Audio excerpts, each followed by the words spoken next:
If you feel like you make enough money, but you don't know where it's going at the end of the month, this video is for you. We're going to be talking about how to actually use your income and figure out how to reach financial goals like saving money, paying off debt, etc. It's going to be the same framework and tactics that I use to personally pay off $43,000 of debt in just over a year. But before we get into that, let's talk about how these videos are going to work, because I'm building my personal finance community in public daily with these videos. It's Dollar Discipline University, and I'm helping people save money, pay off debt, just gain more confidence with their money based on everything that I've done personally in my life and professionally as a corporate accountant for over a decade. So first, we're going to go through some YouTube comments. Think of it like YouTube Q&A, give you guys immediate value just for clicking on this video. And I want this audience to feel like they're getting something specific from me. Then the reason probably why you clicked on this video, I like to touch on a topic where how to reach your financial goals a little faster. So topic of the day here is let's use your income as a tool and maybe why it hasn't been working so far. And then towards the end, we'll talk about some community activity things happening inside Dollar Discipline University that I'm either working on for people like you to help do this, or maybe some wins in the community, etc. So let's go to the YouTube comments here, and we don't have any. So this is the part of the video where you get those in there. Any comments, questions, thoughts on personal finance stuff, let me know. So let's talk about this. Your income is a tool. So let's say you make, this doesn't matter. The income actually doesn't matter. So whether you make 50K a year, whether you make 100K a year, whether you make 200K a year, it doesn't matter. This whole thing is going to work for anyone, because the problem, and let me make a little graph here. Let's see how straight I can make these lines. Not bad. All right, not bad. I'm tailing off at the end. They're not bad. So here's what normally happens. Let's do our income is green, right? So this is maybe when you get your first job or whatever, and you're like kind of just down here. And then you learn some skills, right? And you take a massive jump up, and then you plateau for a little bit, and then you're like this, and then you just kind of go all along here, right? And you're eventually like kind of going up and up and up. Maybe this is too steep at the end, but you get what I'm trying to do here, right? Now, if we look at our expenses, ideally what should be happening is like, okay, we're down here as well. It's like basically like we're breaking even because we're making not enough money to live. And then as it scales up, it's like, okay, cool. Okay, let me get the new place, the new apartment. Okay. And then at some point, this maybe like switches over for a little bit, and you're like, oh God. And then you like kind of retool it. Here's what I think should be happening. And let me just, sorry, I have like my kid's monitor right in front of my face here. It's currently 5:48 in the morning. Here's what I think normally happens, or should happen. Sorry, that's what normally happens. Let me actually just keep it up there, and I'll make another color. So here's what I think should happen. So we'll keep along the same trajectory. We kind of go up and up and up. Oops, sorry. And then it just kind of tails off. Maybe it slightly increases, right, like that. And this gap here, from here to here, is how we make progress with our personal finances, right? What happens, and I see it all the time, is as income scales, right? This is great. You're learning new things. You're being very valuable in the workplace. So do your expenses and your lifestyle. It happens all the time. People call it lifestyle creep. I don't really like to make content around that. I just think it's kind of like, I don't know. It's not the kind of content that I like to make, but it's true that it happens, okay? I think we're all guilty of it. Me and my wife were definitely guilty of it. We got to a point where we were probably close to here. And the thing is, so let me back up a little bit. The thing is, expenses I'm including in the things that I'm including in expenses are also financial goals. So if you're in this situation, but you're also like crushing financial goals, then I have no problem with that. Because if you're like basically breaking even, but a good percentage of your income is going towards saving money, paying off debt, we're talking like 10, 15, 20%, then that's amazing. I'm talking about, this is for the people that at the end of the month, they're like, oh my God, I have no money extra to put towards the financial goal thing, right? So everyone wants the green thing, but we don't think about the expenses part of it, okay? And why do we think that is? Well, I think actually financial goals are a choice that we choose to or choose not to make. Because if we look at our how we spend our time, our money, the efforts that we make, the sacrifices that we take, if we look at all of these things, this will tell you what is actually important in your life. All of this. So if you tell yourself that, I don't know, you want to learn a new skill or something like that, and you're like, man, but I just don't have the time. And then you do a time audit and you're like, oh, I'm watching Netflix for 2 to 3 hours every day. It's like, oh, okay, maybe I just don't do that. Because that doesn't seem that important to me. I'm just, whatever, right? Because that was my situation. My wife and I, like, we loved watching shows and stuff like that. And we're both like, why aren't we, like, I don't know, further ahead? Like, what are we doing? It's like, oh, because we're just, like, being super lazy for a big chunk of our day, right? If we're awake for 16 hours and we're spending 2 or 3 of it to watch a show, it's like, what are we doing? That's a huge chunk of our time. So in a presentation that I used to have inside my community that I no longer do, is my fat face in the way? Nah, it's fine. I think this is a really important thing to look at. So this is a personal savings rate percentage for the last 25 years, essentially, from 2000 to the end of 2024, okay? This is the time, so these are all the years, and this is the percent of savings, okay? And what is very interesting here, now this is personal savings rate. I like to think about financial goals as a whole. So this might just be savings, not necessarily putting money towards debt or something like that. But just look through this here. This line is 5%. And as you can see through history, it's basically like, a little below, a little above, okay, a lot lower, okay, a lot higher. And then it just kind of teeters off. And then this thing happened in 2020, where it shot up to 32%, right? This is April 2020. We all remember what happened there. There was this thing that basically our lives were very much impacted, right? And it's very interesting to see the savings rate shoot up like this. I mean, why? Because we had less choices to buying things. We couldn't go to as many places. Like, we couldn't really do vacation for at least like this month or whatever. We couldn't go to, like, I don't know, like a gym. Like, there's things we just like couldn't do, so we couldn't pay money for stuff, right? No matter how hard we tried, it was very hard to pay money for stuff in this period because stuff was just closed or not available or whatever.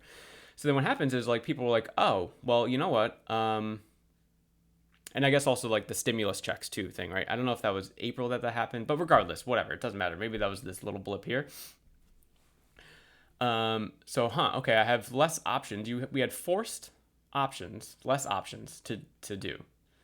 And people were like, yeah, I should just like put this money away. You never know when I'm going to need it. And of course there was like, hey, I lost my job. So like, how do I, we got to save money, we got whatever, right?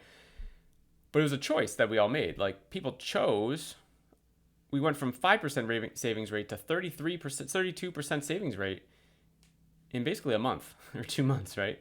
And it's just very interesting to look at. Now, if we look at, and then you can see it kind of petered out, and there was another spike here, and then it petered out again. It went back to normal. Everyone just went back to living their life and saving less money. So if we look at this is the personal consumption graph, which basically like how much money have we spent on stuff. And again, this is over the last like 25 years. This is the years axis, and this is they call this billions of dollars, but it's in the thousands. So it's trillions of dollars. Okay, so it starts around like $6.5 trillion in 2000, and then we go up, right? This little financial blip here, the financial crisis of 2008 keeps going up, and then what happens? The same time period in 2020, our spending went significantly down. So there's a direct correlation to how much money we spend and how much money we save. It's very clear, like it's so obvious, which means it's a choice. Now this was a forced choice, but I'm just making a very extreme example here.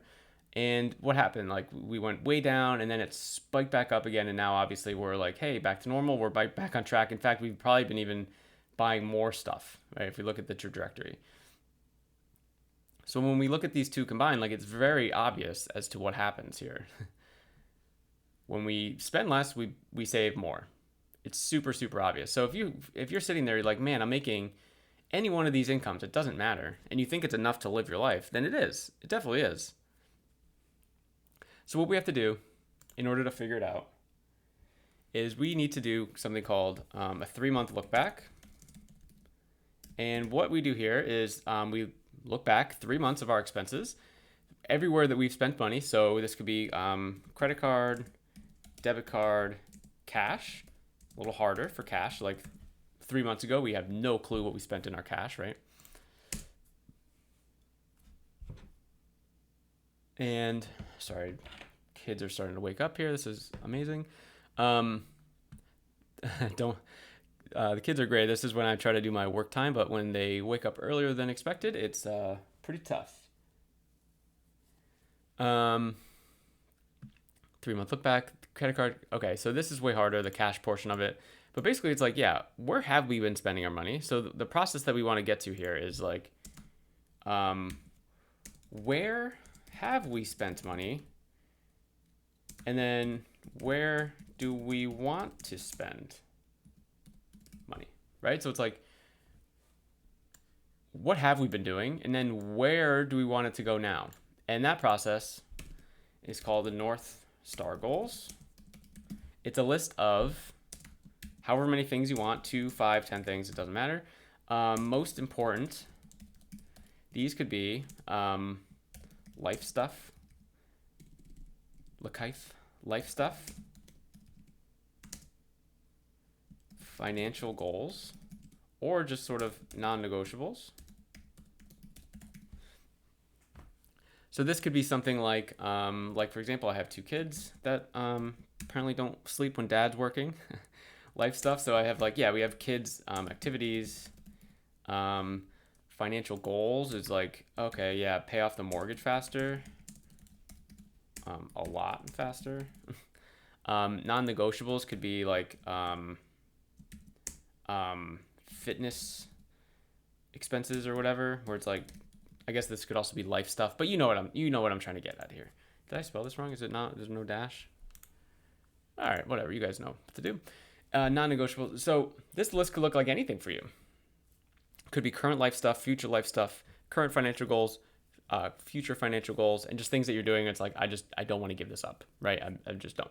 So that's fine. Everyone's gonna have their own list. You're gonna just basically write out all these things here. Great. Here's your list, and then you scoop back to this process and you're like, oh, okay, where have I been spending my money and is it aligned to this?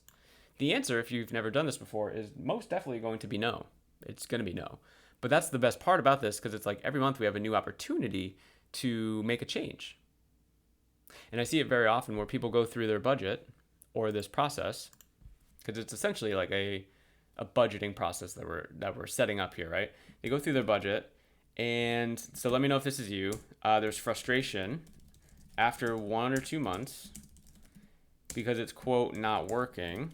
And then you quit and then you keep going back. I just can't spell today. Frustration. But here's how I like to think about it. And I'm going to make another visual for you guys. So let's say you're on this like big oval, you're walking this path, right? It looks like a high school track, and you're doing this over and over and over again. And this is like the, hey, this isn't working thing, right? Well, it's like, well, yeah, we're staying on the same path. So like nothing's going to happen. And then you see an opportunity, maybe because you clicked on this video or maybe something else. Like, I'm not saying me, but you click on this video and it's like, oh, wow, there's actually this other path here that I can take. And there's a lot of crap happening over here. There's a lot of scary stuff, right? There's a lot of scary stuff happening over here. And it's like, wow, change is really, really hard. I don't know if I want to do this. It's like this big incline, right? Hill or something like that you have to climb up. Maybe it's like a rock wall. It's like, man, this feels impossible. How am I going to do this? So what you end up doing is you just continue on the path. And then you go through life again. This is in the back of your mind, right? You're walking over here. And you're sort of looking at it and you're like, oh man, I don't know. Like that looks just so tough. Yeah, I think I made the right decision. And then you get around it again and you have the opportunity. You're like thinking again, like, oh, should I do it? Should I do the thing? It's like, oh, but it's so hard, right? Change is hard. Exclamation point. But so is staying the same.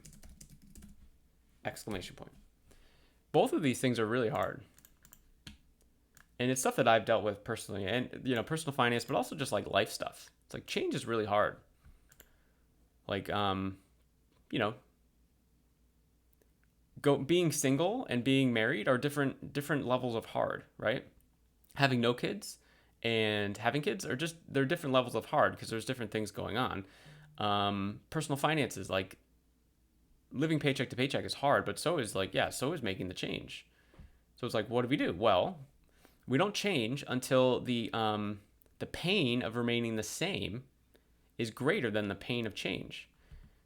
So let's say you do one lap of this and you're like, no, that looks hard. I'm just going to keep staying on this nice, comfortable, flat little walk path here. And you do this 100 times and it's like, I need to, like, I'm done. I got to make a change here. So you go to this and you make the change. Now, what happens here is I didn't really create this very well, but let's say this loop brings you right into another circle. But now at least you're further along, right? This is a little higher up in the process. And then you see like this other opportunity over here where it's like, oh man, there's all this scary stuff again. It's like, I don't know if I can do it, right? Oh man.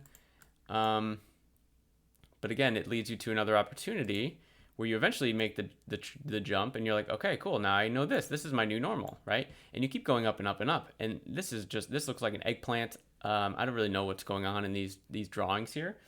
But you guys hopefully get the point that I'm trying to make. So I think I'm going to leave it there for this little thing here. Let's talk about some community activity. I'm doing a 2-day challenge called Cashflow Kickstart for every person in the community. So this is exclusive to the community.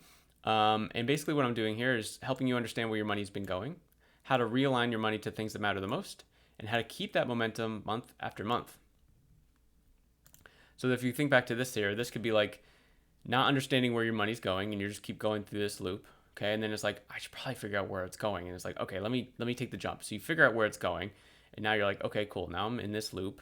And I'm, realigning it. I'm doing the North Star goal thing, right? I'm making my list of non-negotiables or goals or life stuff. And this is great and all, but like, I don't know, like this isn't really working. I need to find a better process. So you take the leap again. And this is how you stay accountable month after month after month after month. So I shouldn't say can't. In my experience, these all need to happen together. And that's what I'm sharing inside the community. Let me just make this bigger for you. So I definitely have to go. There's a lot of chaos happening upstairs right now. So I'm doing these videos daily and I will see you tomorrow.